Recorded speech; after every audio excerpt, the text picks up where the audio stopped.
Steep to. Steep to. Oh, mandar yung outdoor fan. Yan, steep to yan. Okay, so step 3 naman siya. Nag-off yung outdoor fan. Step 3. Hintayin natin kung mag-error siya. Okay, so after step 3, U37. Meron kaming dala ngayong ano, board. Yan, ito. Dala kaming ano, outdoor board. Ito mga master. Yan, ito yung bagong dala namin. Yan, papalitan namin yun.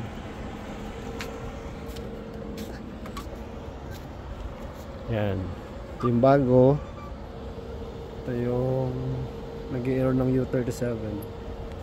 Okay. Sa chinek na namin, okay naman lahat. Doon sa mga valve niya, EV, wala namang problema. Yung pressure naman, okay naman. Hindi naman siya sobra, hindi naman din kulang. So, nag-error pa rin. So, ito na yung isang solusyon namin. Palitan namin ng board. So, ito, tatanggalin natin, babaklasin natin yung luma.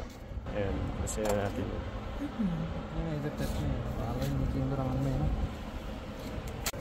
Yan, tanggalan natin yung mga ano. Tanggalan natin lahat ng wire connection. Mga sensor. Connection ng mga valve. Ayan. So, plus na. Plus. Okay. Tanggal na. Lagay naman natin itong isa. Bago. Ayan.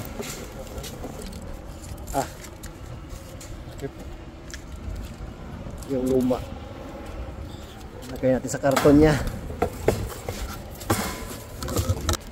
So, balik natin sa kumpanya to eh. Ayan, papunta natin yung bagong board. Pero bago lahat yan, kailangan na naman natin i-address yan eh. Ito. Kailangan natin ito. Ayan, kung napanood nyo yung mga video ko, yung mga mini VRF lang ginagawa natin ito. So itong mga malaking unit na VRF, V8, ayan, kailangan din natin to. Okay. So ito natin i-coconnect to eh. Ayan. Itong dulo na to, connect natin dito. Pinala, aswat. Ayan. Ito.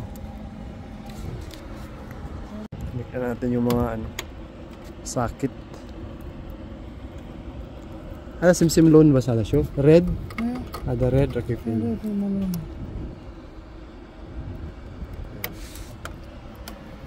Medyo marami yung ano eh, maraming connection niya, mga nakakabit.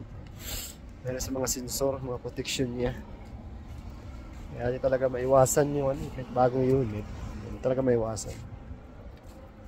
Buti na lang, may mga parts tayong available. NC30. Okay. Ayan. Ito yung addressing niya mga master pag nagpalit tayo ng board niya. Katulad doon sa mga mini VRF. Ayan. Kailangan din natin yan pagka nagpalit tayo ng bagong board. Ayan. May sticker naman dito eh. Ayan, may sticker niya. Sundan nyo lang yan. 0, 1. Goods na yan. 0. Tapos kabit natin dito. Ito yung connect niya. Ito.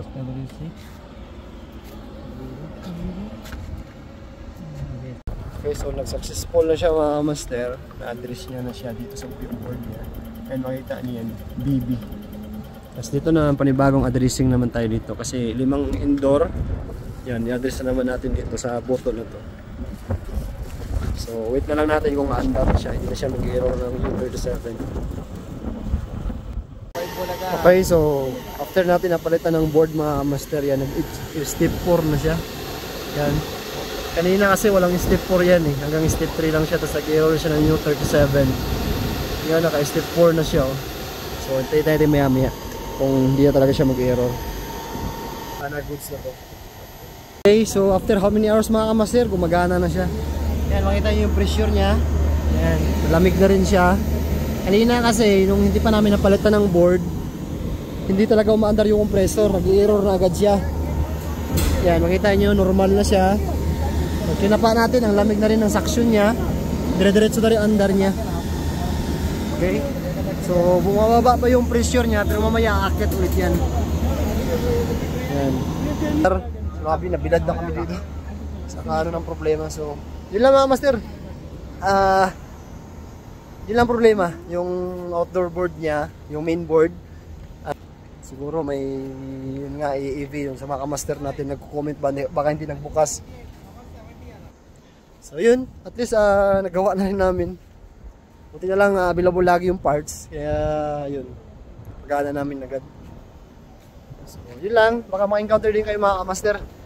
Thank you for watching. Kasi ano yun yun nga, may EEV na hindi nagbukas. Kaya nag-i-error siya. Siguro dahil sa board noon may problema. Hindi niya nabibigyan ng supply kaya ganun. So okay na. Job well done na. Tandar na siya. Ayan. Isa, tidak. Nice.